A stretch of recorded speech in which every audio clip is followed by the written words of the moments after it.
Bonjour à tous et bienvenue sur un podcast de Token Talkers. Aujourd'hui, on a la chance et l'honneur de recevoir Cyrus, CEO et fondateur de Swissborg. Comment ça va, Cyrus? Ça va très bien, Jean, merci de m'inviter. C'est vraiment un plaisir de te recevoir. On sait que tu es vraiment une personne super importante de l'écosystème crypto, notamment en Suisse, mais aussi à l'international.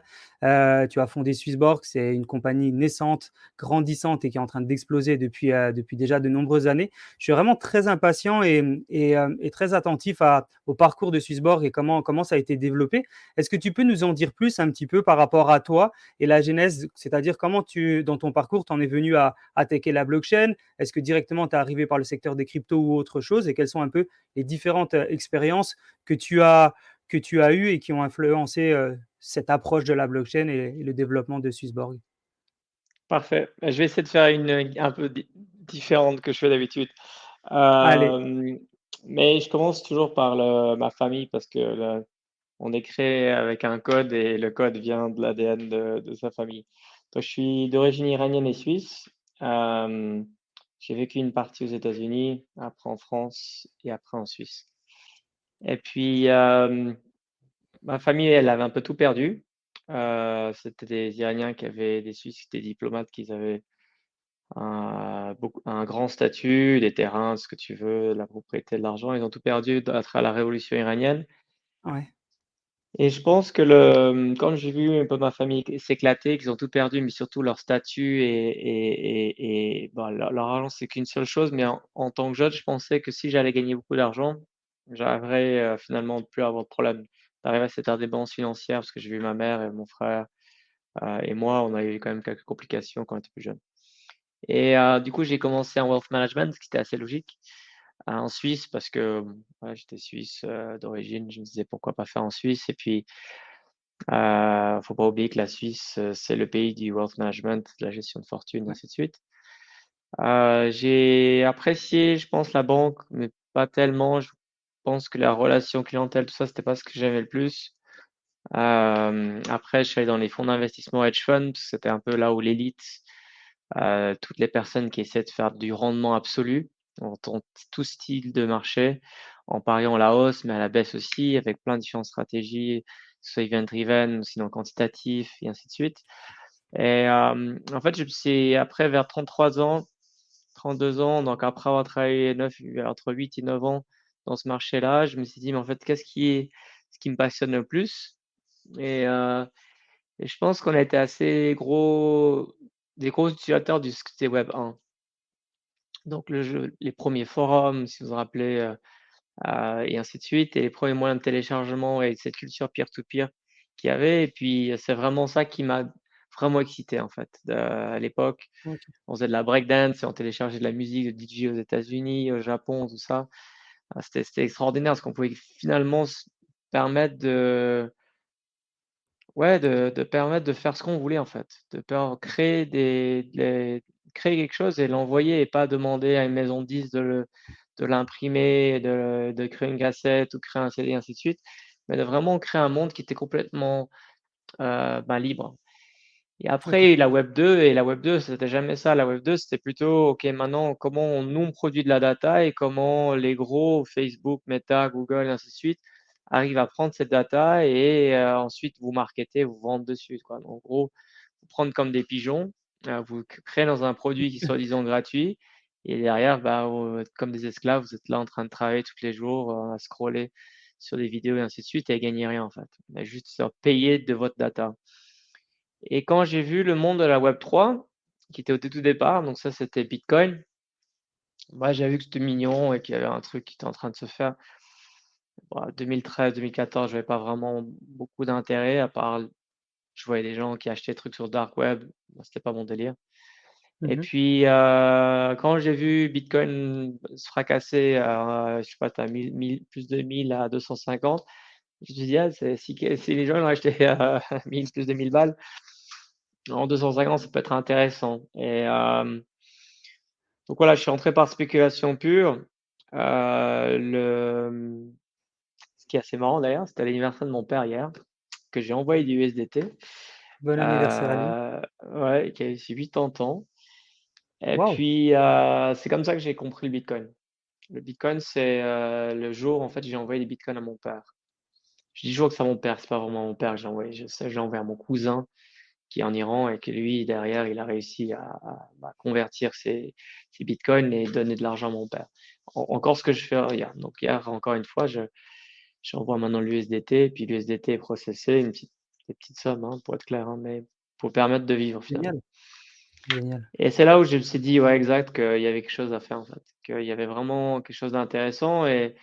Et quand Anthony, le cofondateur, m'a expliqué plus Ethereum, j'ai pas vu seulement la liberté entrepreneuriale qu'il y avait avec en peer-to-peer qu'on avait à l'époque, avec la monnaie, mais je l'ai vu avec le monde des applications. C'est là que je me suis rendu compte que peut-être potentiellement tout ce que j'avais développé avec les acquis et tout le knowledge que j'avais dans le monde de la finance traditionnelle, comment le donner à monsieur tout le monde?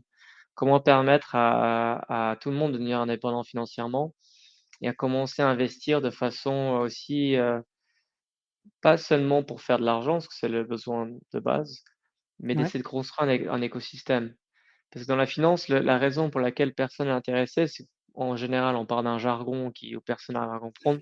Le, le, le, le, le sketch des inconnus, je crois que c'est le meilleur pour celui-là, où il sort un peu dernièrement sur tous les stories, où chaque financier, il crée des mots compliqués pour rien dire, en fait. C'est très simple, hein, la finance, c'est oui ou non. C'est comme tout, c'est un vote binaire. Mais derrière, la complication, c'est de savoir en fait, est-ce qu'on arrive à s'identifier un investissement ou pas. Un portefeuille devrait être exactement la même chose de ce que toi tu portes ou ce que tu as dans ton cœur en fait, ou ce que tu aimerais voir en tout cas le futur de la société. Si tu adores l'intelligence artificielle, ben investis dans l'intelligence artificielle. Si tu n'adores pas le pétrole et tu es contre et tu es vert, ben, n'investis pas dans les pétroliers, quoi. c'est clair. Et je pense que c'est ça le grand but de Swissborg, c'est comment créer finalement cette identité financière en investissant à travers une plateforme qui est faite de façon très simple, qui est très sécure et qui est backée par une communauté grandissante. Waouh! C'est vraiment très impressionnant de voir le parcours entre, bah, l'idée de base, l'idée naissante qui vient souvent d'un problème. Quand on crée une start-up ou quand on crée une société, c'est on a un problème, on pense pouvoir trouver une solution à ce problème. Bah, toi, tu parlais que tu avais un gros track record par rapport au système bancaire. Tu t'es dit: «OK, il y a des soucis, il y a des problèmes». Par exemple, je voudrais envoyer de l'argent en Iran, c'est pas forcément, super facile, mais il y a aussi vraiment le parti de contrôle de C'est la impossible. monnaie. C'est Tu peux pas. impossible, ouais, c'est vrai. Ouais, Alors en Iran, c'est c'est très impossible. compliqué. Mais donc du coup, voilà, il y a plein de problèmes. Qu'est-ce que je vais faire pour pouvoir solutionner ça? Et vraiment tu as développé, Swissborg. Bravo à toi. En tout cas, franchement, c'est une société qui inspire le respect et bravo pour tout ce que tu as fait. Et la motivation initiale et la vision initiale, on la ressent au fur et à mesure que la société grandit et c'est très intéressant. Et au jour d'aujourd'hui, quel est l'impact, le plus gros de Swissborg pour la démocratisation du secteur des crypto-monnaies? On sait que le secteur des crypto-monnaies est grandissant. Bon, là, on fait la vidéo alors que le Bitcoin est en train d'exploser tous les records. Donc forcément, les gens commencent à en parler, même si j'ai l'impression que ce n'est pas encore trop la FOMO, mais les gens commencent à en parler. Qu'est-ce que toi et Swissborg, vous faites pour justement faciliter cet accès à l'investissement en crypto-monnaie et comment vous faites pour démocratiser tout ça? Ouais, c'est une bonne question. Mais en 2017, quand Swissborg a vraiment pris son virage Web3, dans ses débuts 2017, Mhm. euh, avant on voulait faire un truc qui était B2B2C, qui était un robot advisor plus intelligent, donc un cyborg advisor, qui permettait de créer des portefeuilles sur différents profils pour les différentes banques ou fonds de pension et ainsi de suite. Ok. Et cette idée a été mise à la poubelle. Et puis on a vraiment se concentrer que sur la crypto. Parce qu'on s'est enfin rendu compte que la crypto, on pouvait potentiellement travailler avec les banques, pas remplacer forcément les Mhm. banques, travailler avec les banques, mais créer notre propre écosystème. Et à terme, voir ce qu'on pourrait faire avec. Et le but, ben, depuis 2017, c'est de dire, OK, comment tu arrives, toi, à t'onboarder sur une application en quelques minutes à quelques heures, te permettre de déposer ta monnaie locale, donc faire un virement instantané, ou faire un paiement avec, Google avec ton Google App ou, Apple Pay ou peu importe. ta carte de crédit ou débit. Et d'ensuite acheter les cryptos de façon la plus facile possible et permettre de vraiment faire ça au meilleur prix. Et c'est vraiment ces trois premières briques qu'on a créées chez Swissborg, qui ont été très bien faites, qui ont été délivrées en 2020. Donc aujourd'hui, ce qui est cool, c'est qu'on accepte plus de 18 différentes monnaies locales, majoritairement ceux qui sont en Bravo. Europe, parce qu'on est européen. Après, tu peux convertir directement n'importe quelle ces monnaies dans n'importe quelle crypto. Et c'est ça, je pense, le génie qu'il y a derrière, c'est que les gens ne se rendent pas compte. C'est que nous, on est, donc voilà, c'est écrit better than sex. On est un MEX, donc on a un méta-échange. Donc on arrive à agréger un nombre d'échanges pour faire du forex, un nombre d'échanges pour faire de la crypto qui sont centralisés, donc des SEX, et un nombre de DEX aussi, en fait, des échanges décentralisés. Donc, tu déposes tes francs suisses ou tes euros, par exemple, et tu vas pouvoir acheter un token comme Helium en ce moment Ouais. voilà, beaucoup en parle parce que c'est du DePIN, donc Decentralized Physical Infrastructures, donc tout ce qui permettra à terme de scaler l'AI de façon décentralisée. Ben, si vous échangez avec vos francs suisses ou vos euros, eh ben, ça va essayer de vous trouver le meilleur échange entre potentiellement l'euro, franc suisse au dollar, le dollar ensuite acheter potentiellement des Ethers, les Ethers ensuite pour acheter du Solana, et ensuite ces Solana vont acheter sur Index potentiellement les Helium tokens. Wow. Et tout ça, en fait, fait en un clic, en quelques microsecondes, à quelques secondes parfois si c'est un gros ordre. Et ça permet de vraiment arbitrer tout le marché. Donc, ce que les meilleurs hedge funds, ce que nous, on faisait à l'époque, c'est du high frequency trading, bah là, vous Mhm. l'avez en un clic, quoi. Et c'est Incroyable. ça qui fait que pas seulement l'user experience est la meilleure, c'est besoin de convertir 15 fois, tout est swappable, du fiat à la crypto, la crypto, la crypto, la fiat au fiat, et ainsi de suite. Fiat à fiat, pas encore, ça va arriver par la suite. Mais on arrive vraiment à créer la meilleure expérience et le meilleur prix en même temps. Et je pense que ça a été les trois premières briques qui ont, je pense, révolutionné 2020. Mais après, on a rajouté le DeFi, donc Mhm. comment faire du rendement sur les tokens avec du staking, du liquid staking, du restaking maintenant. Le yield farming, on avait à la base, on l'a un peu enlevé, pour être honnête. Là, on a les thématiques, qui sont des paniers de basket, c'est comme des ETF, mais c'est bien meilleur. C'est partenaire, il y a Ok. des launchpads, des alpha deals. Donc, on essaie toujours de rajouter en fait des nouveaux layers de business pour en fait permettre à n'importe quel utilisateur de permettre d'investir dans le monde de la crypto de la façon la plus facile et la plus sécure. Et on essaie d'avoir aussi les meilleurs prix tout le temps. Wow. C'est vraiment très intéressant parce qu'on se rend compte quand même que c'est pas un écosystème qui est facile. Tu l'as dit, ça vous a pris du temps et au fur et à mesure, bah, voilà, vous ajoutez des couches, vous enlevez des couches et des services supplémentaires. Tout ça pour être de plus en plus, hem, user-friendly, on va dire, et qu'il y ait de plus en Mmh. plus de gens dans l'écosystème qui vous rejoignent, et vraiment bravo, encore pour ce que vous faites. Quels sont les principaux défis, auxquels vous avez dû faire face pendant la période de la croissance? Et peut-être même les innovations que vous avez dû développer qui étaient peut-être pas présentes au début, et peut-être vous avez même été les premiers sur certaines choses à le développer. Quels ont été les principaux défis chez Swissborg pendant cette période-là? Ouais, c'est une super question. Je pense que je pense que ce qu'on a toujours essayé de faire, c'est de comprendre le risque et le rendement de chaque produit. On n'a jamais Ok, été les plus rapides sur tout ce qu'on a fait, ça c'est la vérité quand même malheureusement. Mais ce qu'on a toujours essayé de faire, c'est de prendre en fait, le risque et le rendement et de se rendre de résoudre un problème que nous on a nous-mêmes. Et c'est ça qui est très important. C'est que la réussite de n'importe quelle histoire entrepreneuriale, il faut que tu résous un problème qui est le tien. Et si tu ouais, es passionné par ce problème et comment trouver cette solution, c'est un des premiers points. Le numéro 2, c'est de dire: «OK, est-ce que je suis tout seul au monde à avoir ce problème?» En fait, pas du tout. Il y a énormément de personnes qui l'ont. Si c'est ton propre problème et que tout le monde s'en fout, bah, il faut arrêter, quoi. c'est Et il sûr. faut identifier ces 2 différents points et c'est ça qui je pense qu'on a toujours fait chez Swissborg, c'est exactement faire ça. Donc là, typique, en ce moment, on voit de retour énormément de choses qui sont en train de se passer au niveau euh, bah ouais, au niveau du DeFi. Donc, du coup, forcément, on doit se remettre en question. OK, bon, bah, c'est Ouais, peut-être le moment de résoudre ce problème. En ce moment, on sait qu'il y a plein de différentes launchpads qui est en train de se faire. Bah, de ce fait-là, oui, Swissborg est en train de faire de sens que de réussir à offrir plein de différents deals là-dessus et ainsi de suite. Dès qu'on voit que voilà, le gaming devient une thématique vraiment grande, mais c'est difficile à choisir, du coup, on crée un panier de basket où dedans, on essaie de mettre tous les différents meilleurs projets, comme ça les gens n'ont pas besoin de s'embêter toujours à trader, ainsi de suite. Donc et on essaie toujours de vraiment résoudre ce problème, résoudre des problèmes à plein de personnes et trouver des ouais. solutions qui font du sens, ouais, au bon moment du marché.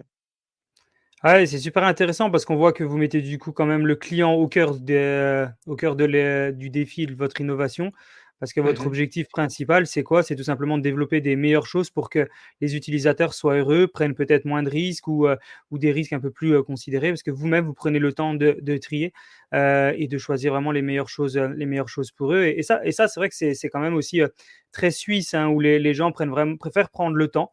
Mais quand ils font les choses, ils les font bien, ils le font avec le cœur et ils enlèvent une grosse partie du risque, ce qui n'est pas tout le temps le cas en France où c'est plutôt j'y vais en courant, puis une fois que j'ai pris le mur, je rebondis, puis j'essaye de voir comment je vais m'organiser. C'est vraiment important. On est deux pays très proches et je connais parfaitement les deux, mais c'est vrai que la Suisse, on aime souvent plutôt en Suisse prendre le temps de développer des choses. Justement, qu'est-ce que tu en penses, toi, de l'écosystème suisse? C'est un écosystème qui est grandissant au jour d'aujourd'hui, que ça soit sur la partie romande comme sur la partie alémanique, ça explose dans tous les sens. Vous faites partie justement des sociétés leaders de l'écosystème en Suisse. Qu'est-ce que tu penses de cet écosystème? Est-ce qu'il est aussi performant que tu l'aimerais? Est-ce qu'il faudrait qu'il grandisse plus vite? Et au niveau des institutions, notamment voilà, la FINMA, etc., comment ça se passe? Ouais, je pense que on peut commencer par le régulateur ou peut-être par pourquoi en fait ça marche très bien en Suisse.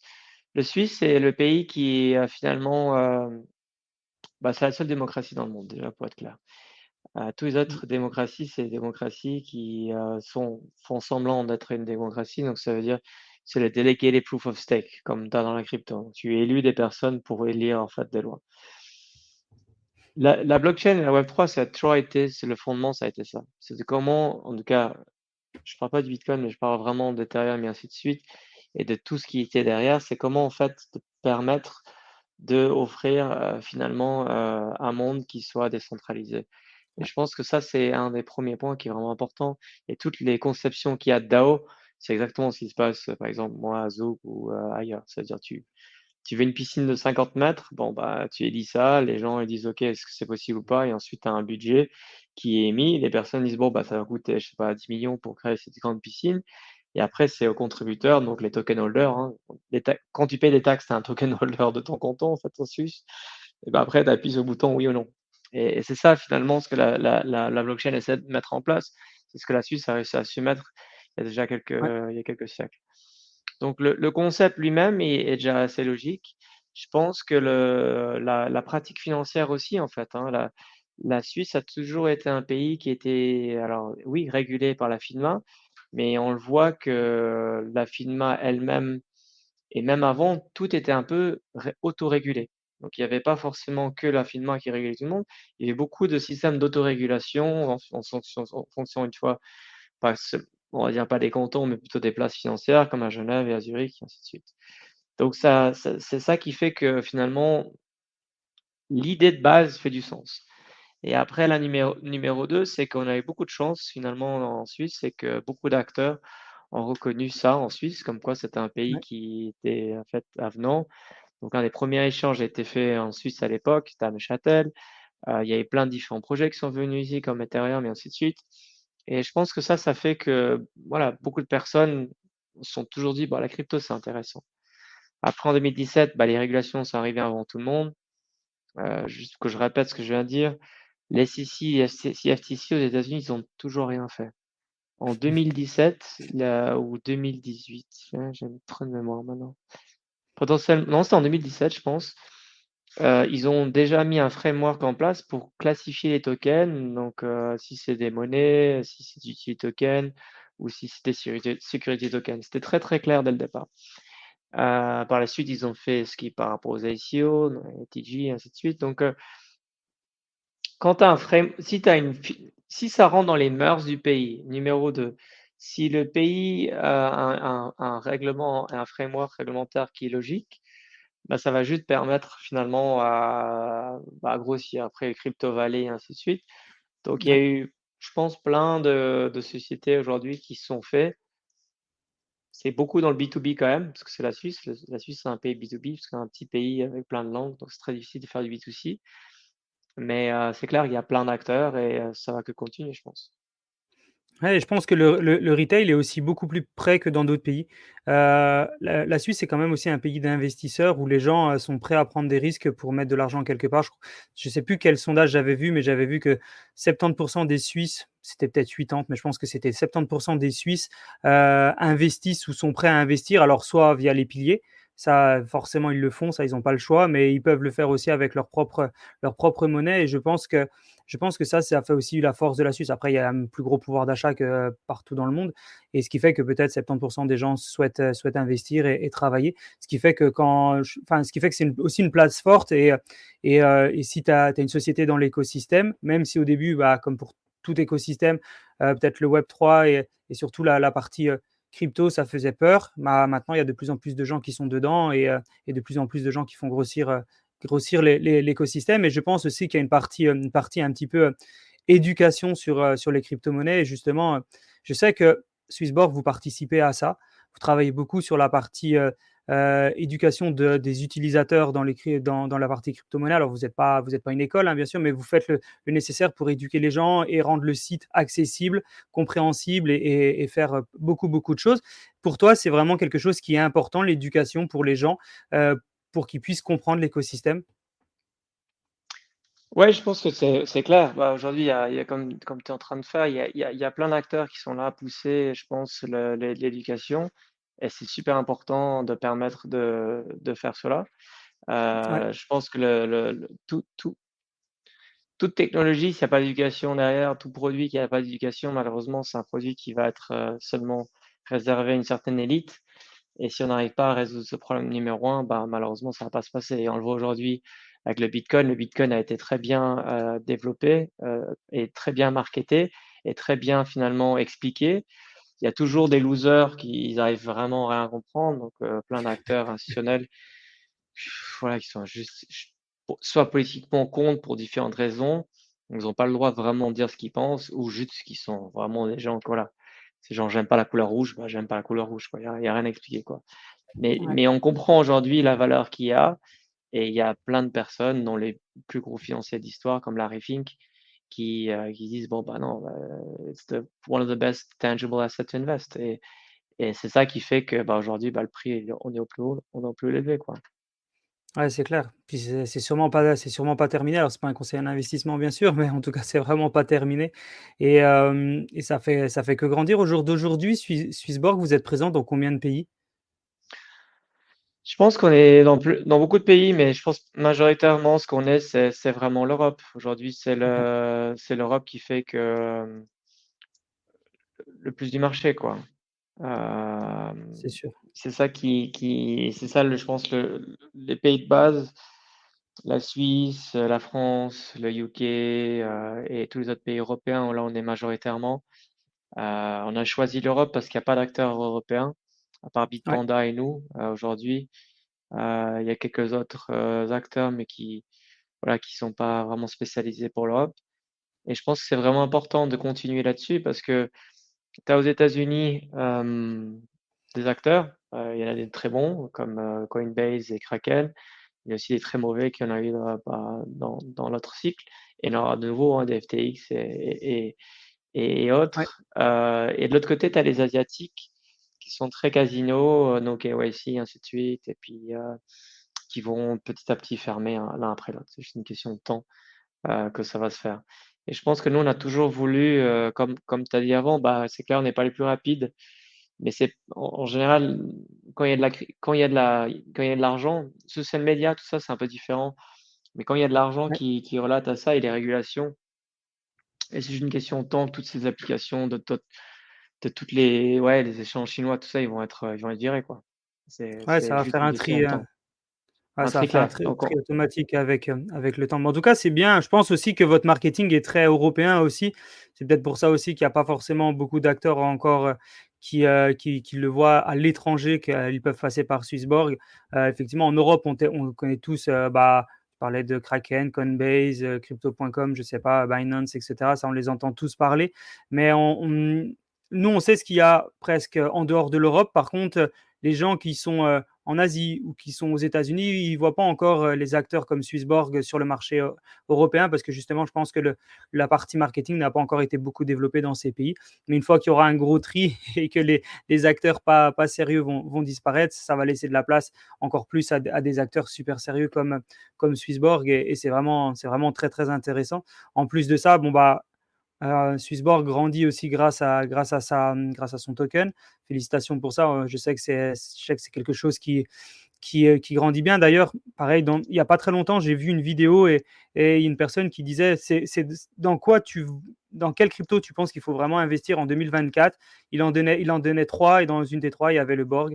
Donc c'était super, super intéressant quand j'ai entendu ça. Je me suis dit, ah ouais, effectivement, c'est bien. Et donc vraiment, bravo pour cette pensée.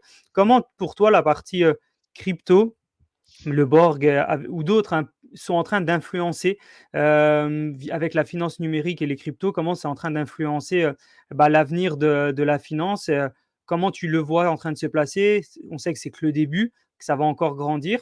Et comment tu vois, on sait que la Suisse est un pays de banques, comment toi tu vois les banques suisses se développer autour de ça? Est-ce qu'il y en a de plus en plus qui t'appellent pour dire, oh là, mais qu'est-ce que vous faites? Ça nous intéresse, on veut aussi participer à l'écosystème ou ils sont encore apeurés?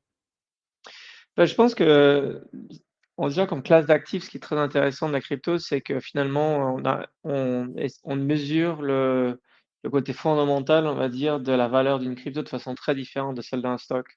Donc c'est pour ça que tu as plein d'encore d'acteurs qui disent: «Ah ouais, non, mais t'as vu, le bitcoin, il y a rien derrière». Bon bref, encore ces trucs qui sont un peu tristes toute l'année, bon, c'est pas grave. Et en fait, tu peux voir le nombre de token holders, tu peux voir le nombre de qu'est-ce que ça coûte finalement de tenir une blockchain, donc c'est-à-dire l'investissement qu'il y a derrière en termes de proof of work, proof of stake. Tu Mmh. peux voir le nombre de volume qu'il y a. Il y a plein de différents indicateurs qui peuvent te permettre, ou les utilités qui ont derrière, le staking qu'il y a derrière, et ainsi de suite. Donc, il y a plein de différentes façons de revoir comment valoriser en fait un actif. Donc ça, c'est déjà la première question, et on le voit déjà dans la finance. On dit ouais, mais le meilleur d'histoire, c'est Warren Buffett. Non, non, ça fait depuis 15 ans que Warren Buffett, il a investi dans rien dans la growth. Et ça fait C'est vrai. 15 ans que le marché est tiré dans la growth, en fait. Donc, il n'a jamais vu Nvidia, il a vu Apple en 2019, tout ça. Donc, Warren Buffett, il était très, très bien pour son ère, en fait. Et j'ai énormément de respect pour Warren Buffett. Mais en fait, le monde évolue J'imagine, ouais. constamment. Et Warren Buffett, sur les 10 dernières années, il était nul. Il était complètement nul, quoi. Il a acheté Coca-Cola, bon, génial, quoi. Le stock, il a rien fait sur 10 ans, quoi. Donc, ce qui est important, en fait, dans toutes les nouvelles vagues technologiques qu'il y a, il va avoir forcément des nouvelles façons de penser, des façons de valoriser les choses. C'est complètement normal. Moi-même, Totalement. j'ai pas pu valoriser beaucoup d'NFT. Et du coup, j'ai pas participé à très peu d'NFT, parce que j'ai vendu aucun NFT dans l'ancien site. J'en ai juste acheté quelques-uns, comme si je collectionnais des panini. Je dis, ah, c'est marrant cette image, bon, bah, je paie ça 500 balles, et puis je le garderai, et puis voilà. Si, si un jour ça a de la valeur, je sais pas, je m'en fous. Mais j'ai pas participé à ça. Et ça revient à la question des meme tokens. En 2017, j'avais acheté beaucoup de meme tokens. Et comme Ouais, je disais, ben, le CHSB, donc le Swissborg Token, devait avoir beaucoup d'utilités, qu'on devait vraiment faire de la valeur fondamentale pour convaincre les gens de la finance traditionnelle à dire, mais tiens, regarde tout ce qu'il y a dedans. Et du coup, j'avais vendu tous mes Dodge avant le pump de Elon Musk. Je sais plus quand, quelque part en 2020. J'avais retrouvé un wallet, j'ai dit, ah, c'est sympa. j'ai eu 10 000 balles dedans ou 20 000 balles, je crois 20 000 balles dedans. J'ai complètement oublié ce wallet et je vois 20 000 balles, bon, bah, je le vends et si je l'avais pas vendu à ce moment-là, mais après le pump, je crois qu'il a fait 500 000 balles, je crois, il a fait 25x ou 20x, je crois, après. Et du coup, dans ce bull run, avant ce bull run, typique, j'ai acheté pas mal de PP. Ouais. Je suis à x30 par rapport au prix que j'ai acheté et je les garde encore. Parce que je sais que ça va encore pumper. Et en fait, parce que j'arrive à réellement rendre compte quelle est la valeur fondamentale derrière un PP token. Et c'est ça la différence. Le C'est que je me suis enlevé de mon esprit ce côté que je suis en train de critiquer les gens, par exemple, pour le Bitcoin. Et je c'est enlevé la même chose que je me suis dit à la base. En fait, la Switchbox, sa mission, c'est fun, fair, community centric. PP Token, est-ce que c'est fun? C'est génial. Ça met qu'est-ce qu'il y a comme derrière, mis à part les token holders et ainsi de suite, et les échanges qui sont différents dessus, listés sur différents échanges, le volume qu'il y a derrière. Tu peux regarder sur plein de différentes métriques fondamentales, mais je me suis dit à la base, qu'est-ce que c'est PP? Donc là, sur mon Slack de Swissborg, donc notre Lance Comic 2, tous les jours, il y a quelqu'un qui met un petit astérix, un petit icône de PP. PP, en fait, il représente tous les DJs. Et la valeur fondamentale qu'il y a derrière, c'est de dire, bon, bah, il y a à peu près 50 millions de traders DJs, on va dire, ou 25 millions, j'en sais rien. Et ben, est-ce que chaque ces personnes-là mettraient 1000 balles pour leur culture? Forcément. Bah, 50 millions fois 1000, bah, tu fais le calcul, on est loin de ce qu'il est C'est clair, aujourd'hui. Et c'est c'est ça clair. qu'il faut essayer de se rendre compte en fait derrière. C'est il y a combien de personnes qui mettent des chats et des chiens sur leur profil picture de Twitter? Il y a combien de personnes qui aujourd'hui qui ont des chiens et qui vendraient jamais leur chien? Je suis allé voir 5 personnes dernièrement dans ma famille. J'ai dit si je te donne 10 millions, est-ce que tu vends ton chien? Les 5 personnes m'ont dit non. Donc en fait, OK, quand tu as autant d'amour dans quelque chose, la crypto, c'est la première fois que tu peux en fait valoriser cet amour. Et c'est tout. Donc, c'est pour ça que donc PP, bah, je trouve ça génial. Et en ce moment, c'est la guerre de chaque différent blockchain veut se dire, bon, bah vas-y, ça c'est mon même token. Bah, je pense que chaque personne derrière devrait se dire, bon, ok, est-ce que cette communauté est grosse, oui ou non? Combien y a-t-il de DGen qui sont dedans? Ok, bon, bah, chaque DGen peut mettre X% de sa valeur dans ce portefeuille-là. Donc oui, mmh, bah, aujourd'hui c'est 5 milliards peut-être de market cap. Bah, s'ils ont finalement 50 000 personnes qui sont dedans, peut-être ça vaut le coup. S'ils en ont totalement. 5 millions, bah, ça vaut beaucoup plus le coup. Et en fait, il faut commencer à réfléchir plus dans cette valeur-là, en fait. Donc du coup, toi, ton objectif, c'est vraiment et ta vision, c'est OK, il y a un actif, une crypto, un projet qui est intéressant, mais au lieu de regarder ça, il faut toujours aller regarder ce qu'il y a derrière, comprendre ce qu'il y a derrière et aller faire les propres recherches en permanence et pas forcément que écouter le marché, mais aussi s'écouter soi-même et l'amour qu'on a sur un produit, un projet et quelque chose comme ça. J'imagine que toi qui es aussi un expert de ça, notamment sur la partie, sécurité et confiance des utilisateurs, j'imagine que c'est quelque chose que tu regardes aussi quand tu analyses un projet, soit avant de le rentrer chez Swissborg, soit avant d'investir dedans, c'est quelque chose que tu regardes beaucoup, non? Je prends quelques secondes pour vous remercier d'être avec nous sur cet épisode. C'est d'ailleurs pour cela que nous aimerions vous offrir notre guide sur la tokenisation. Il est disponible dans le lien en description, vous allez pouvoir apprendre encore plus sur cette révolution. Si vous voyez de la valeur dans nos conversations et notre contenu, vous pouvez également nous soutenir en laissant 5 étoiles sur votre plateforme d'écoute préférée. Merci, car grâce à vos évaluations, vous nous aidez à toucher encore plus d'auditeurs passionnés comme vous. Reprenons l'épisode.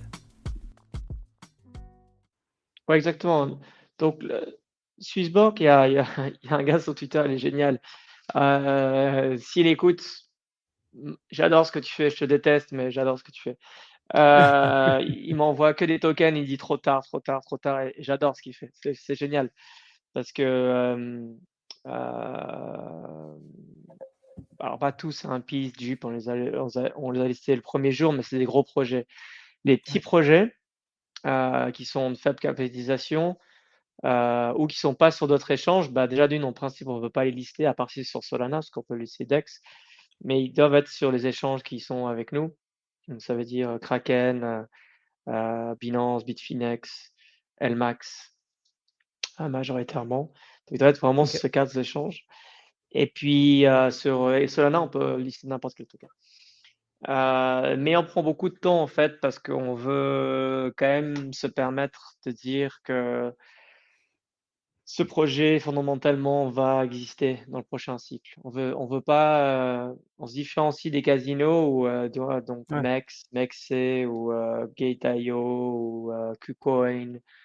Je les ai pas là, mais Anthony Lisa, ils ont délisté, je crois, 40% de leurs tokens dans l'espace des 6 dernières années. C'est énorme. C'est énorme. Parce C'est qu'en énorme. gros, ils lisent que de la merde. Ils disent pas grave, on fait de l'argent et tout le monde va perdre de l'argent dessus, on s'en fout. Je dis pas qu'on liste pas que des bons tokens. Alors, il y a probablement des tokens qu'on a listés qui sont pas super. Mais on essaie quand même vraiment de filtrer au maximum parce que on espère que même si les gens vont perdre de l'argent sur les différents cycles, ça on peut pas les contrôler. On pense que les tokens qui sont sur Swissborg existeront encore dans 5 ans, en fait. Et jusqu'à aujourd'hui, je crois pas qu'on a délisté. Ah oui, on a délisté FTT.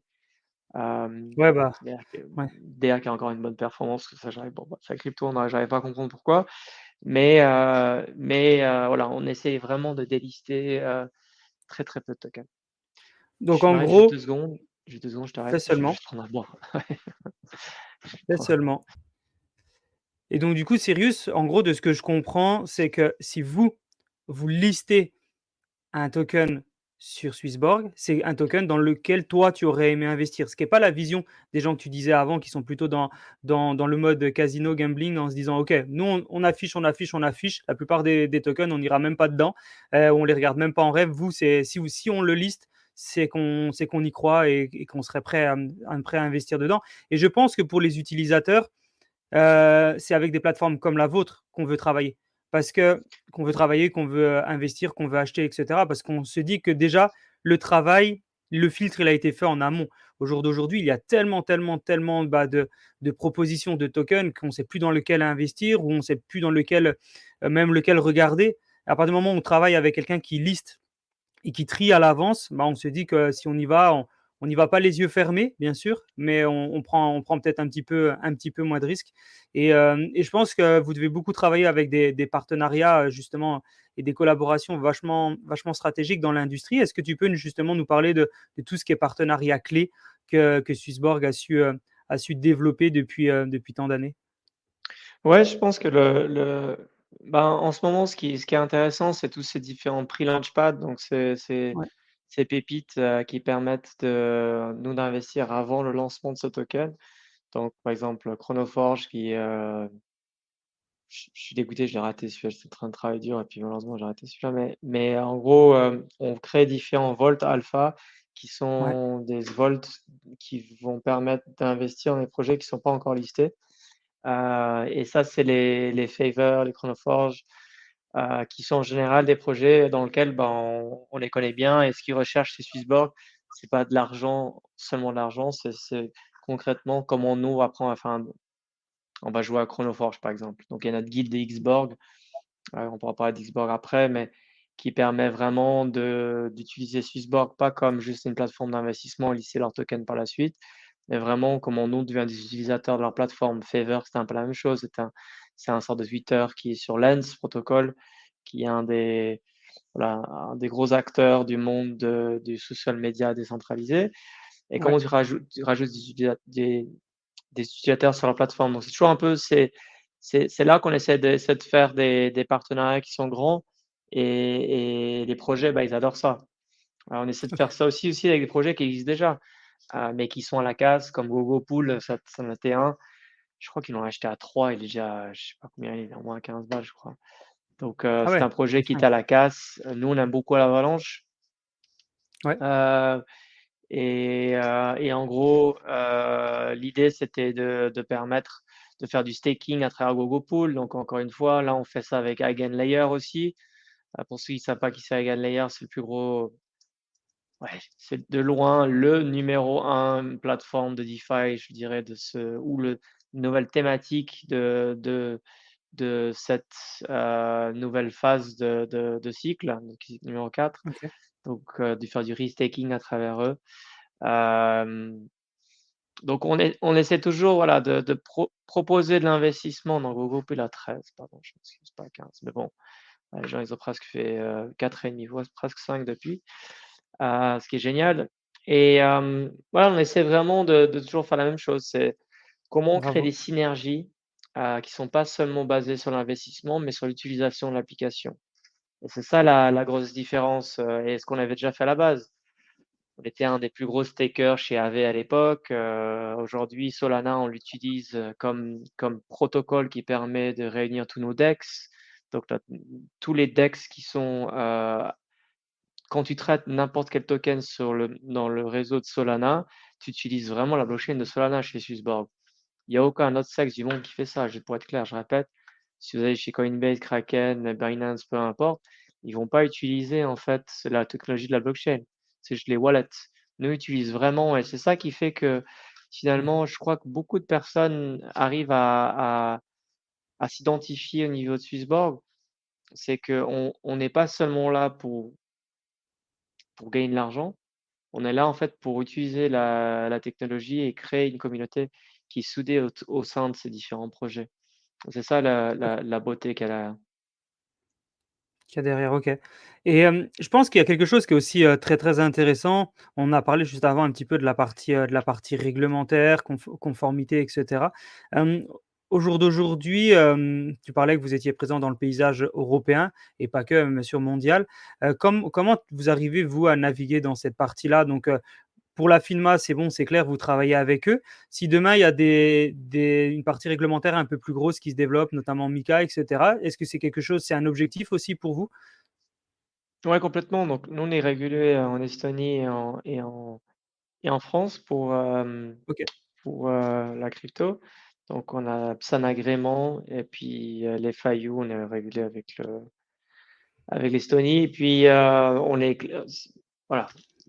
Je ne peux pas dire quand, mais dans les prochains mois, l'idée, c'est d'être MiCA compliant. Ouais. Ce qui est assez bien, c'est que les FIU, ça fait déjà depuis 1 an et demi qu'ils se préparent vraiment dans ce grand virage.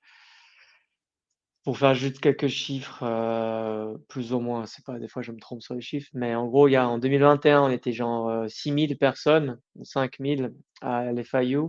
En 2022, Ouais. on était 300. Maintenant, on est genre 50. Donc tout le monde a Ah été oui. viré de l'FIU. Donc vous imaginez que du coup, ça vient pas que parce que des gens sont fait faillite, c'est parce que c'était super difficile d'arriver à ce niveau-là. Donc c'est un peu Ah, la comme partie réglementaire, c'est chaud, hein. donc tout ce qui est identification des personnes, des activités, tout ce qui est loi contre l'anti-blanchiment d'argent. Ensuite, tout Mmh. ce qui est le world check et les continuous check de savoir si des personnes, ce qu'ils font, ben, il y a des aspects suspects ou pas. Ensuite, tout le côté risque opérationnel qui est en train de se mettre en place aussi. Donc voilà, il y a énormément de sujets là-dessus. C'est énormément sur Swissborg. Mmh. C'est quand même, je pense, ouais, un tiers des opérations, un tiers de tous les employés sont vraiment sur ces opérations-là. Euh, Ah ouais, quand même. mais c'est normal. Si tu as une équipe de foot et tu personne à la défense, tu vas perdre. Et C'est c'est vrai. exactement ce qui se passe avec la plupart des sexes, c'est qu'ils ont marqué plein de buts. Et Ils ont puis des bons petit à attaquants, mais pas petit, de défenseurs. voilà, il y a personne derrière. Il y a pas de goal derrière. Et si vous le voyez bien, qui est un des meilleurs goals du monde? C'est un Suisse. Ah, mais Donc c'est vrai. voilà. C'est vrai, c'est vrai. Non, mais c'est important la partie sécurité et souvent les sociétés qui se développent, ils ont tendance à pas forcément mettre ça, pas mettre ça forcément en avant et il faut le mettre et je pense qu'il y a quelque chose qui est aussi très important chez Swissborg, c'est votre communauté. Au jour d'aujourd'hui, Mhm. vous avez une des plus grosses communautés, pardon, mondiales de l'écosystème. Quelle est l'importance pour vous, et pour toi, Cyrus, pour la partie, vraiment développement de Swissborg?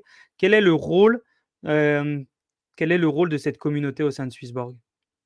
Ouais, c'est une bonne question. Et des fois, on fait des erreurs, mais on apprend de ces erreurs. C'est que je pense qu'il y a toujours eu deux différentes façons de voir les choses dans Ouais. n'importe quelle société, dans le monde en général. C'est En général, tu as des clients Mhm. et il y a quelques écosystèmes comme Apple ou comme Tesla qui ont créé une communauté. En revanche, cette communauté, Tesla ou Apple ou je sais pas, j'ai pas de Patagonia ou Ouais, différents groupes comme ça, en général, leurs communautés sont des cheerleaders. Donc ça veut dire c'est des ambassadeurs qui permettent d'être fiers de faire partie de cet écosystème, ce qui est incroyable. Parce que tous les autres, c'est des clients. Personne n'est fier d'utiliser Google aujourd'hui. ouais, c'est sûr. Enfin, c'est C'est c'est pas faux. génial comme technologie, hein, mais Google n'a pas vraiment d'âme. Et celui qui a encore moins d'âme, c'est Amazon, par exemple. Il n'y a aucune âme dans Amazon. C'est génial, ça marche super bien.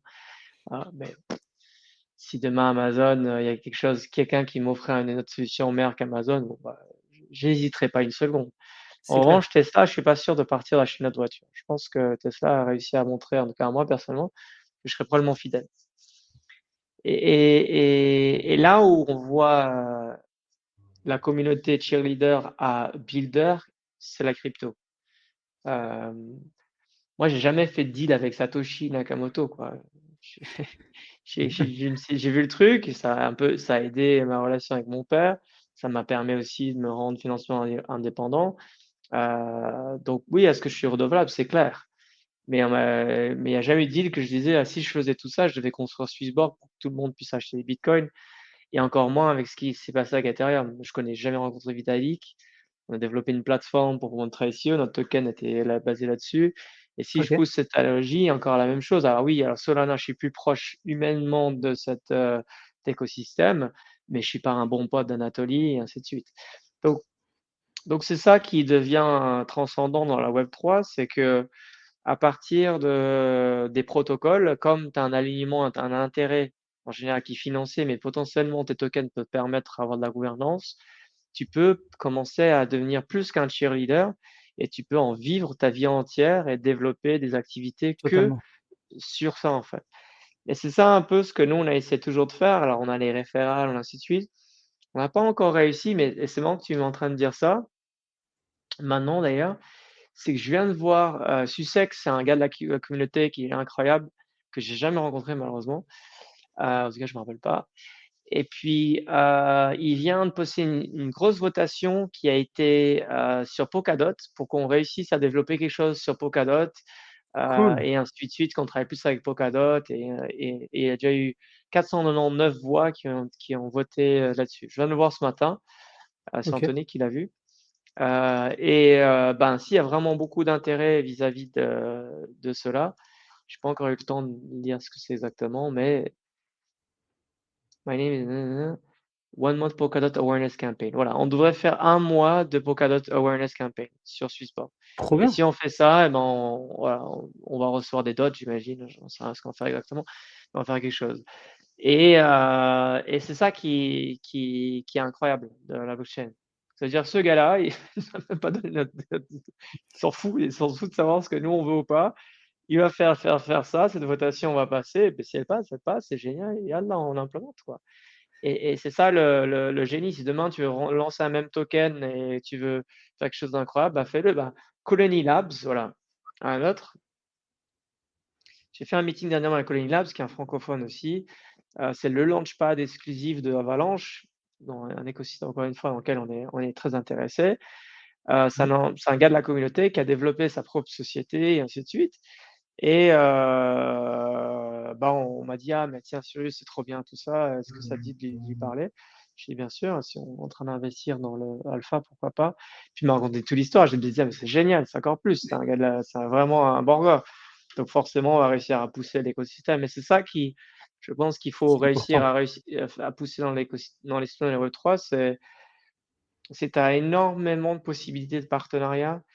Et c'est pas un zero-sum game. C'est pas comme la finance, je vends, tu achètes, et puis il y en a un qui gagne, il y en a un qui perd. Tu as vraiment l'exponentialité de faire grossir et de construire, en fait, par-dessus plein de nouveaux tokens, plein de différents projets. On est encore, voilà, on est dans les début des années 2000 pour tout ce qui est Web 1, Web 2, quoi. C'est clair. C'est clair. Et justement, qu'est-ce qui pour toi va être important entre On est donc dans les débuts des années 2000, Web 1, Web 2, c'est ce que tu dis. Donc on est au début vraiment du Web 3.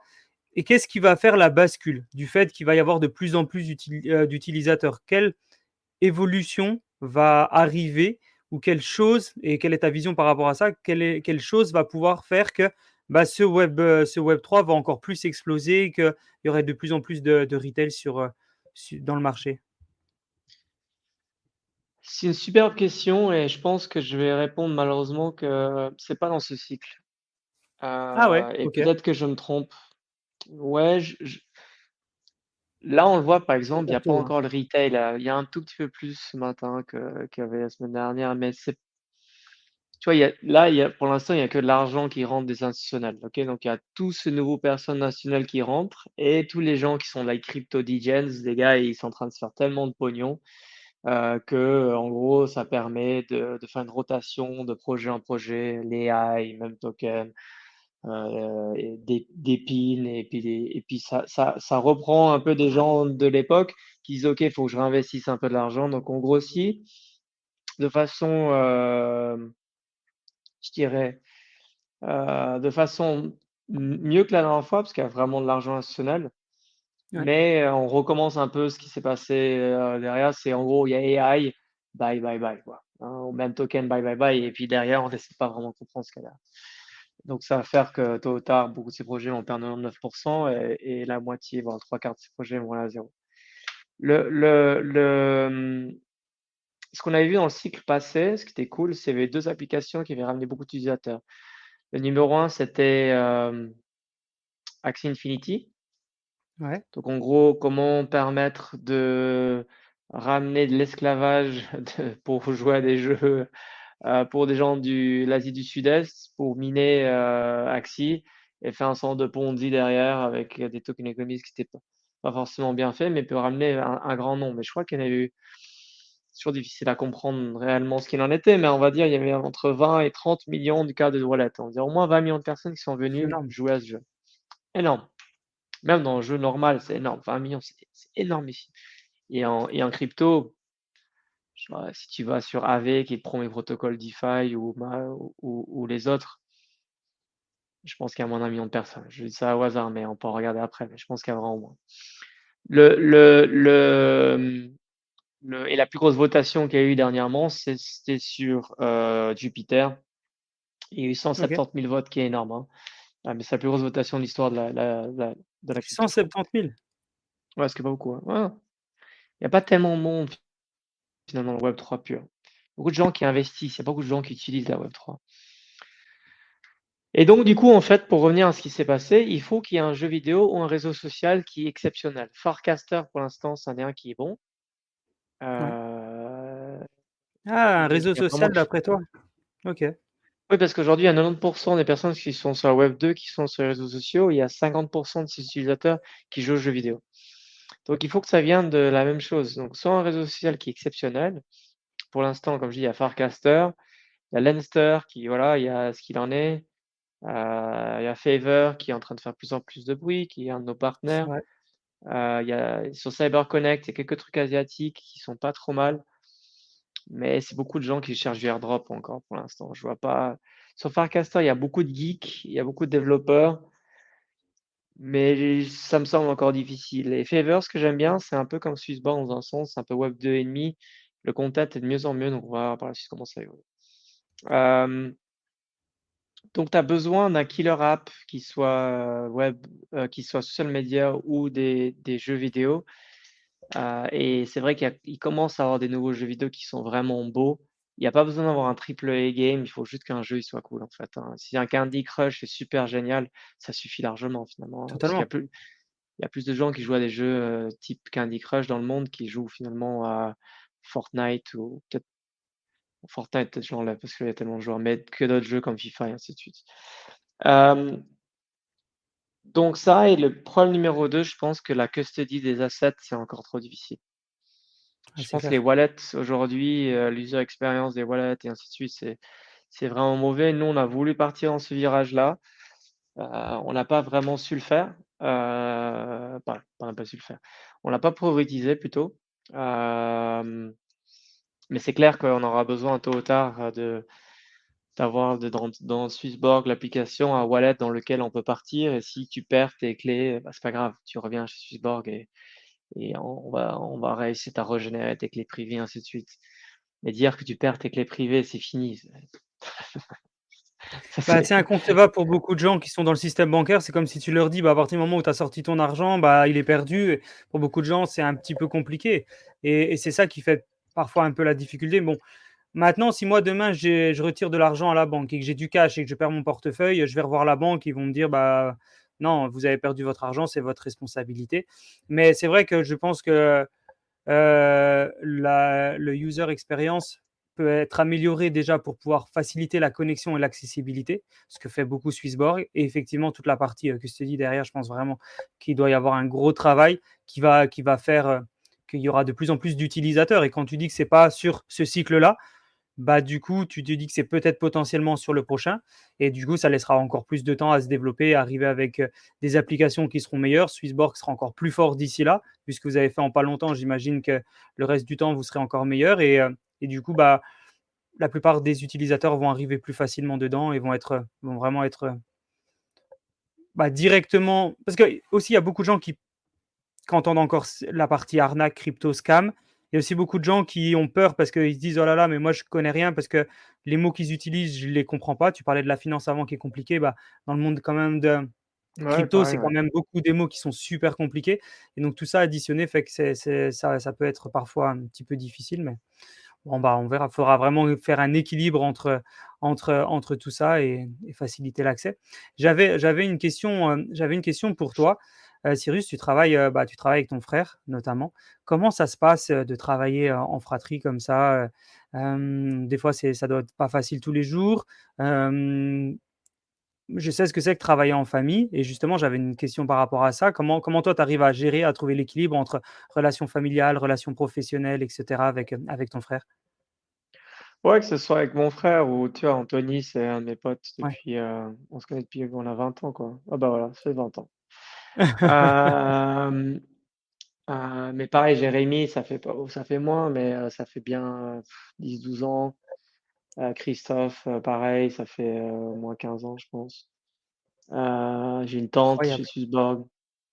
Euh, Donc qui une d'autre? grande famille, Swissborg. Ouais, complètement, ouais. Bah, en fait, si tu, si tu lances une startup en général, euh, c'est très difficile dans les premiers mois, aux premières années de réussir à convaincre des gens pour travailler avec toi, en fait. C'est Parce vrai. que les meilleures personnes, en gros, et surtout en Suisse, hein, c'est les gens, ils sont risk-averses, ils vont pas dire, ah non, je sais pas, je vais pas quitter mon poste à entre 100 et 500 000 balles selon la personne pour aller travailler dans une startup sur une idée qui a l'air sympa, mais voilà, et te payer zéro, quoi.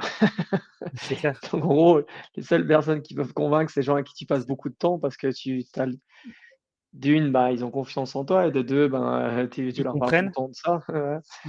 Et du coup, c'est tes meilleurs amis et ta famille, en fait, dans lequel ils vont vouloir faire ça pour zéro. C'est vrai. Et donc du coup, bah, j'ai perdu plein de potes depuis, hein, parce qu'il y en a plein qui sont rentrés et qui finalement, voilà, ça a pas marché. Alors on est toujours potes, mais la relation, elle évolue quand même, toujours. Alors en moins bien, je pense, quand tu perds un pote à travers le travail. Ouais. Hem, mais la meilleure chose, c'est que tu sais aussi, où pousser les boutons, tu sais où en tant que CEO, tu sais, ce que la personne est capable et ce qui est pas capable. C'est toujours difficile, de se distancer des 2. Mais, après moi j'ai jamais été un CEO tyran, j'ai jamais été un boss. J'essaie toujours d'être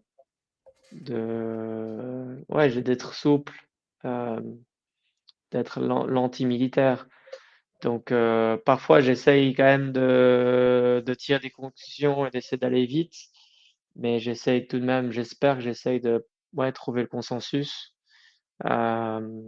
Et quand je vois qu'on n'arrive pas à trouver le consensus, ben, c'est là où je tranche, quoi, en fait. Tu Donc tranches j'essaie plus fort, toujours ouais. d'être, ouais.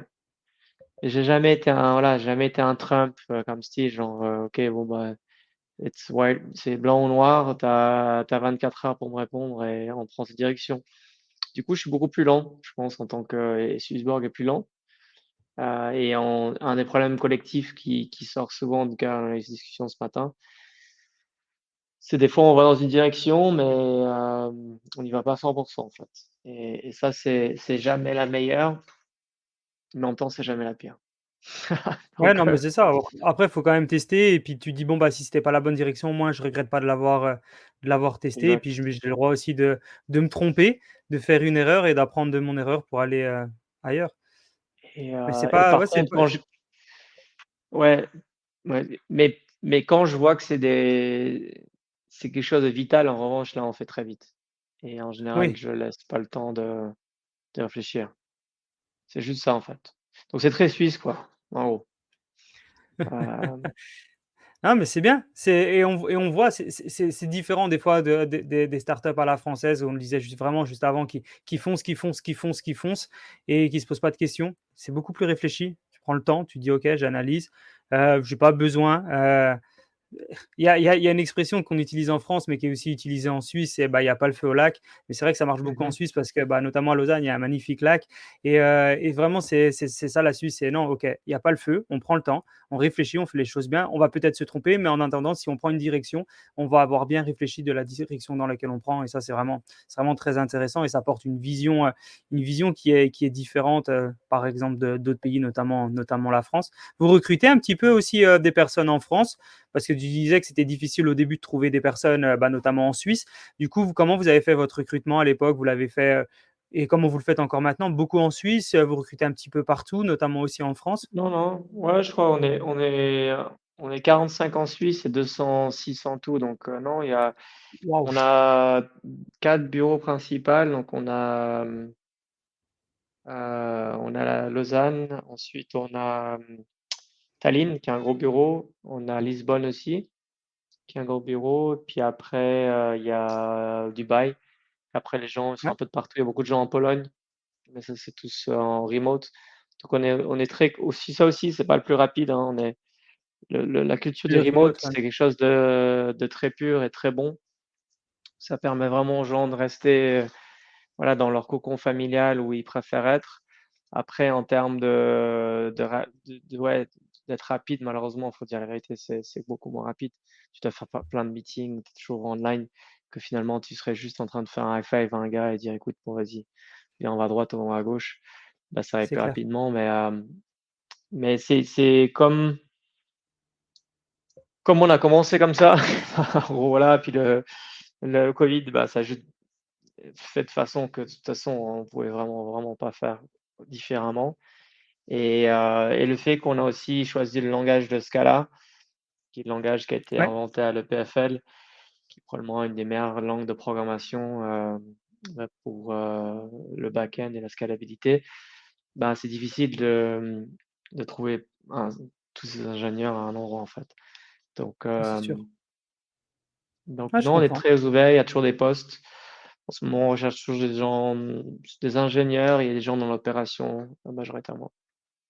OK. Donc si, des personnes veulent, travailler avec vous, il faut qu'ils aillent sur le site internet. J'imagine que vous avez une rubrique recrutement ou quelque chose comme ça où les gens peuvent postuler directement pour vous rejoindre. Exact. On arrive gentiment, Ok. à la fin du podcast, Cyrus. C'était vraiment un plaisir d'échanger. On laisse toujours un mot de la fin à notre invité. Donc, ça peut être un mot, une anecdote, une phrase, un sujet que tu veux revenir, quelque chose que tu n'as pas dit que tu aimerais arriver. Ça peut être une nouveauté en disant: «Bah, là, on est en train de préparer un truc, c'était un petit peu secret, mais on vous le dévoile un peu à l'avance». Voilà, est-ce qu'il y a un petit mot de la fin que tu peux nous dire? Il peut être très, très long, hein. Vas-y, prends ton temps. Ouais, ouais, ok, ouais. Ouais, j'ai réfléchi. Je pense que le premier message, ça peut, avant de faire de l'alpha, c'est de comprendre que ah, euh, on est dans ce quatrième cycle et tout le monde qui écoute, bah, félicitations pour avoir duré tout ce bear market et ces multiples bear market.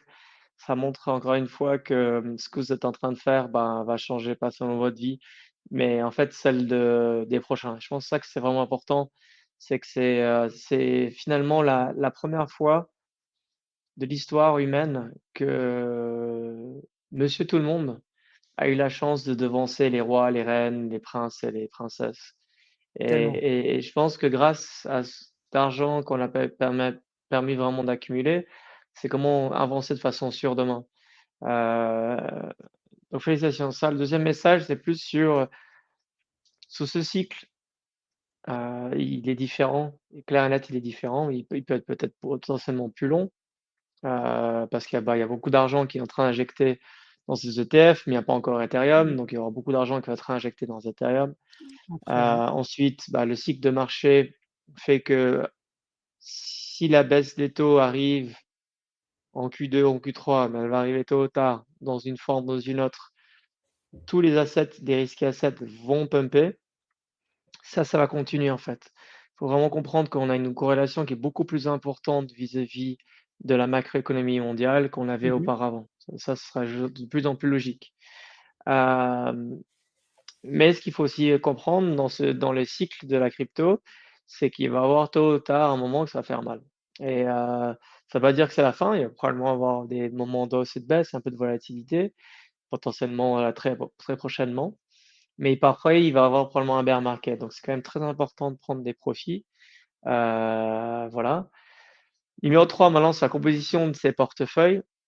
Euh, Moi, je fais du DJN, c'est clair et net, hein. La communauté voulait absolument pousser Bread. J'ai acheté des Bread, du Wolf, tous ces trucs de même token. Quand je vois les trucs d'AI qui me plaît, j'achète aussi. Je participe au deal de Pegasus. Donc, Pegasus, Ouais. c'est vraiment là où les utilisateurs plus fortunés peuvent permettre d'acheter plein de différents tokens qui ne sont pas encore listés, ainsi de suite. Euh, donc, je pense que je suis toujours là-dessus. Mais ce que je sais que c'est certain, c'est que je vais jamais garder les brettes. Je vais les vendre, c'est certain. Il y a aucun doute que je vais pas en garder. Ou peut-être vraiment un tout petit peu, juste pour avoir une trace dans mon wallet pour que ce soit drôle. Mais même mes PP, je vais pas les garder. Je vais tous les vendre, mes Dodge, je vais tous les vendre, et ainsi de suite. Donc, il y a des tokens dans lesquels tu fais des gros bets et d'autres que tu peux potentiellement garder à vie. Et, euh, et ceux qui sont un peu entre les deux, qu'il faut comprendre, c'est que Maker n'est pas aujourd'hui du tout un token ou Aave sont pas forcément des tokens dans lesquels ils sont cool. Euh, Ils sont pas cool parce que c'est le cycle avant, il y a des trucs nouveaux, mais c'est pas transcendant et ainsi de suite. Mais c'est ces tokens-là qui font énormément de cash en fait, comme société. Et là, je rejoins un peu le Warren Buffett ou pareil pour le board. C'est des sociétés qui vont rester là dans 5 ans en fait. On restera là et Totalement. on a un business model. La plupart des tokens dans lesquels tout est à l'hype, il n'y a aucun business model derrière. C'est juste basé sur la spéculation potentielle qui vont réussir à faire quelque chose par la suite ou même pas finalement. Et c'est ça qui est très important que les gens doivent quand même se rendre compte. Donc c'est pour ça que je pense que les tokens comme Swissborg, comme MakerDAO, comme Aave et comme Uniswap aussi finalement, et ben en fait ils ont beaucoup plus de valeur, même si potentiellement c'est pas les plus cool aujourd'hui, mais ils Ouais, c'est vrai. resteront bons à long terme. Et, euh, et je dirais la dernière chose pour nous, pour Swissborg, c'est je sens sur le board token et sur l'alpha du board, c'est que comme il a été conçu, il marche très très bien en phase du Google Trend. Donc plus Ok. on a de personnes, donc en gros, mettez notre token à travers le Google Trend ou le mettez sur le nombre de l'acquisition qu'on a. Parce que les gens dans l'app qui sont en Swissborg, j'ai du Bitcoin numéro 1, Ethereum, et après, c'est toujours un des trois en fait. On arrive en troisième. C'est pas tout à fait, pas toujours, mais c'est très fort parce qu'il y a le premium, parce que c'est Swissborg, les gens ils téléchargent à travers des amis parce qu'ils aiment en général Swissborg et ainsi de suite. Ok. Donc on a une forte tendance d'accroissement qui se passe quand le retail va arriver. Ça, c'est une chose qu'il faut vraiment comprendre. Le numéro 2, c'est que je ne peux pas dire quand, mais on a alors le white paper qui est en train de s'écrire et il y a quelque chose qui va arriver, voilà, qui va arriver dans les prochains temps, je dis pas quand, mais quelque chose qui avance dans la bonne direction. Et je pense que ça Ok. va permettre d'avoir le Swissborg, le rendre beaucoup plus cool, Ah, justement. trop bien. Et, euh, et que pas, voilà, je vais pas en dire plus, mais ça va permettre de faire des trucs très cool. Bon, en on-chain tout et cas, tu as que bien teasé. voilà. Tu as bien teasé. Du coup, les gens sont obligés de rester connectés à Swissborg en permanence pour voir ce qui est en train de se passer. On n'a pas eu le temps de reparler un petit peu du Xborg. Tu en as parlé un petit peu dans le podcast. Tu voulais reprendre 2 minutes pour en parler. Est-ce que tu peux nous expliquer un peu ce qui se passe avec Xborg? Ouais, donc chaque année, en gros, Swissborg essaye, ou chaque 2 ans, essaie à l'interne de faire un spin-off et d'attaquer Ouais, vraiment et je pense qu'on va le faire de plus en plus. C'est des idées que on voit les gens, il y a des gens qui sont très bien dans des grosses sociétés ou au milieu de société, il y en a qui sont plus forts dans les startups. Et le cas de Louis, c'était, quand on l'a embauché, on voulait absolument aller dans le gaming et ouais, on avait c'est vrai que Swissborg n'aurait pas pu le faire tout seul. On n'aurait pas pu le faire dans l'enclin de Swissborg. On a dit: «OK, on vient, on fait un spin-off. On fait de façon que ça va marcher et on crée une petite équipe et petit à petit on essaie d'aider cette équipe pour arriver où ils doivent arriver». Et Xbox, c'est vraiment ça, c'est comment, créer un protocole qui permet, de collecter de la data, du monde web 2 et de l'implémenter sur le monde web 3. On sait que l'industrie du gaming, c'est juste stratosphérique, le nombre totalement. d'utilisateurs par heure et le nombre de revenus qui est engendré. En Mm. revanche, le revenu va pas à l'utilisateur, ce qui est clair. Il n'y a aucun utilisateur qui fait de l'argent à part si dans le plus haut niveau du e-sport ou si tu utilises un Twitch, si tu fais un peu de revenus à travers Twitch, à travers le streaming. Donc demain, ça ne sera pas le cas. C'est dans le Web3, tu pourras vraiment gagner ben, de l'argent à travers tout ce que tu gagnes en termes de prize money, mais encore plus important en termes de NFT et ainsi de suite, et de ce que tu gagnes au sein des jeux. Donc là, c'était un peu l'idée c'était de rentrer là-dedans dans l'identitaire des jeux vidéo. Et ce qui est génial, c'est Génial. que ils travaillent déjà avec tous les plus gros e-sport teams du Web 2. Dans le monde de Web 3, ben, ce qui est génial, c'est qu'ils jouent à plein de différents jeux, ce qui amène d'avoir un deal flow incroyable pour les différents launchpads. Je crois qu'il y en a, ils viennent de faire 30x sur un qu'ils avaient fait il y a 2 ans. Donc, ça permet de vraiment ramener le côté investissement dans le gaming de façon la plus communautaire possible. Et ce qui est très cool, c'est que si je ne me trompe pas, Xborg va faire leur dernier pre-sale dans les prochains jours. Ok. Et par la suite, l'idée, c'est de faire le listing du token, ainsi de suite. Donc, voilà, c'est un grand moment pour Xborg. Et on va tout pousser sur leur dernière ligne droite pour que tout se passe bien. Trop bien. Trop, trop bien. Bon, en tout cas, on croise les doigts, on tient les pouces, comme on dit en Suisse, et je pense que ça va le faire. En tout cas, il n'y a pas de raison. Bah, c'était vraiment un plaisir, Cyrus, vraiment d'échanger avec toi. Bravo encore pour tout Jean, ce que tu fais avec Swissborg, petite vraiment. question, Et une petite question pour toi, peut-être, Jean. Je demande toujours. allez, dis-moi tout. Tu es rentré dans la crypto pourquoi? Pour l'argent et le côté finance, pour la produit et la tech, ou pour la philosophie qui est derrière? Pour la philosophie qu'il y a derrière. En fait, je suis rentré par, je suis pas forcément rentré dans le secteur blockchain par les cryptos, mais plutôt par la blockchain. Je suis rentré dedans en 2016-2017 en comprenant qu'il y avait une opportunité avec les crypto-monnaies, mais c'est pas ça qui m'a tout de suite le plus excité. Ce que j'ai compris tout de suite, c'est que avec la blockchain, il y avait la possibilité de faciliter les transactions d'une personne à une personne, et ça pouvait faciliter l'investissement aussi pour les personnes. On pouvait investir Mmh. effectivement dans des monnaies qui allaient prendre de la valeur. J'étais énormément en bourse à ce moment-là, j'y suis encore énormément, mais voilà, on pouvait, on va dire, trader d'une autre manière. Et à ce moment-là, je me suis rendu compte qu'avec la blockchain, on va pouvoir faire ce qu'on fait sur un marché boursier, mais d'une manière différente grâce à la blockchain. Donc les monnaies, l'équivalent un peu du forex, on pourrait dire, mais aussi après, via de la tokenisation des autres utility tokens ou même security tokens, d'investir dans des produits, dans des sociétés, mais ou des produits réels. Et c'est vraiment là-dessus que mon premier focus, c'est comprendre la blockchain, comprendre quelle était sa force et savoir quel projet pouvait se développer là-dessus. Effectivement, comme tout le monde, si je suis dans l'écosystème Web3, c'est que j'ai forcément aussi misé et investi dans le monde des crypto-monnaies. Mais c'est vraiment là-dessus que j'ai commencé à rentrer, et que j'ai commencé à comprendre un petit peu l'écosystème. Mais je reste persuadé qu'on est qu'au début, comme tout le monde le sait, et que ça va faire que exploser, quoi. Ouais, cool. C'est une Donc belle voilà, chose. voilà comment je Félicitations me à toi suis, aussi. je me suis retrouvé ici. Cool. En tout cas, c'était vraiment un plaisir, Cyrus. Vraiment, vraiment un Plaisir plaisir. Merci pour partagé. ta question. Et c'est dommage parce que j'avais encore plein de questions.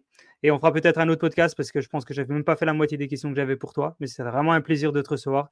Tu es vraiment au top. Et bah, force à toi pour la suite avec Swissborg. À Merci bientôt. beaucoup, Jean. À bientôt. Ciao, ciao.